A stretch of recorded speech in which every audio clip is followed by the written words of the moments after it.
Assalamualaikum warahmatullahi wabarakatuh. Perkenalkan, nama saya Putri Jayanti.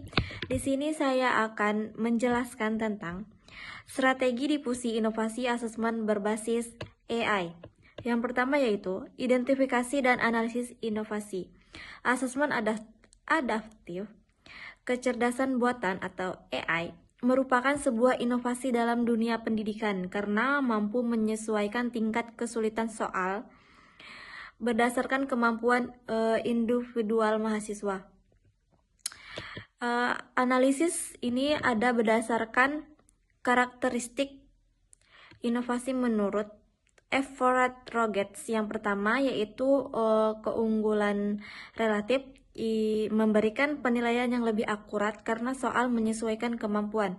Yang kedua, mengurangi waktu evaluasi bagi dosen. Yang ketiga, mahasiswa mendapatkan umpan balik langsung dan personal. Jadi AI ini bukan hanya bermanfaat untuk mahasiswa tapi juga untuk dosen.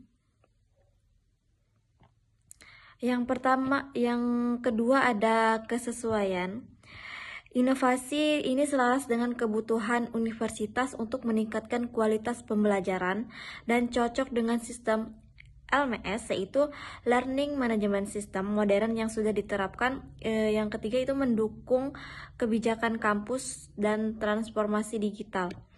Banyak banget keunggulan yang didapatkan oleh AI karena manfaatnya itu sangat berguna untuk mahasiswa dan dosen dalam pembuatan soal, tugas, ataupun materi yang sesuai dengan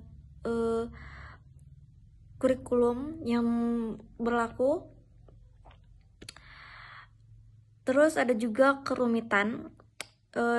Cukup mudah digunakan karena berbasis antarmuka digital, memerlukan pelatihan awal bagi dosen untuk memahami analisis hasil asesmen. Mahasiswa dapat menggunakan tanpa kesulitan.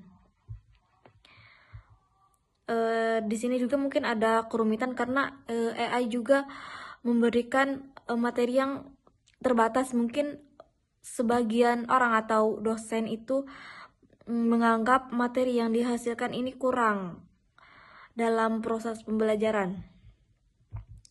Yang keempat itu dapat diuji coba dalam skala kecil, misalnya pada satu kelas mata kuliah tertentu. Universitas dapat membuat pilot project untuk melihat efektivitasnya, yaitu dosen bisa melakukan uji coba apapun itu praktik dengan AI. Apakah bisa berhasil? Yang kelima ada keteramatan. Hasil penggunaan inovasi dapat terlihat dari meningkatnya performa mahasiswa. Data progres belajar dapat ditampilkan secara grafik dan mudah diamati oleh dosen. Jadi AI juga bisa menampilkan progres belajar yang ditempuh oleh mahasiswa. Setelah itu ada perancangan strategi difusi inovasi. Yang pertama ada tahap knowledge atau pengetahuan.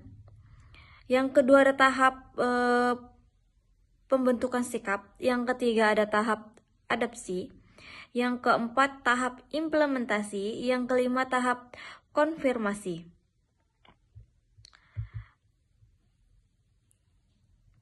Adapun cara kerja asesmen adaptif berbasis AI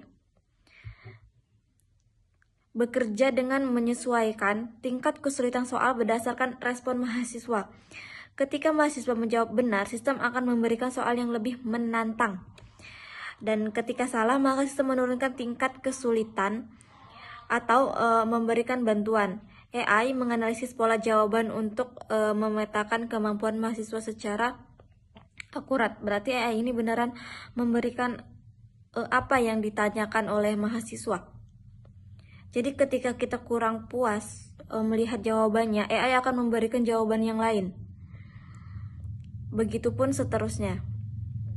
Manfaat dari sistem ini yaitu memberikan umpan balik otomatis dan personal, mendeteksi kelemahan spesifik mahasiswa dan membantu dosen memahami kebutuhan interferensi pembelajaran secara tepat.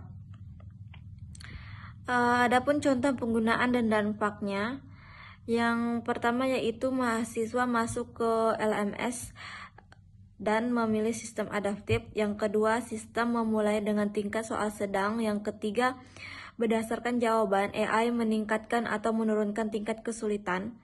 Setelah selesai, mahasiswa dapat mendapatkan laporan otomatis. Contoh bagi dosen, dampak bagi dosen yaitu dosen melihat grafik kemampuan kelas secara keseluruhan. AI menandai mahasiswa yang membutuhkan perhatian khusus. Dosen dapat membuat kelompok belajar berdasarkan level kemampuannya. Contoh dampak bagi mahasiswa mengetahui perkembangan belajarnya secara mandiri, mendapat rekomendasi materi sesuai kelemahan spesifik, termotivasi untuk belajar karena bisa melihat progres dari waktu ke waktu. Jadi dengan strategi difusi yang tepat, implementasi sistematis asesmen adaptif berbasis AI dapat meningkatkan kualitas pembelajaran dan mendukung personalisasi pendidikan dan mempercepat transformasi digital di universitas. Terima kasih.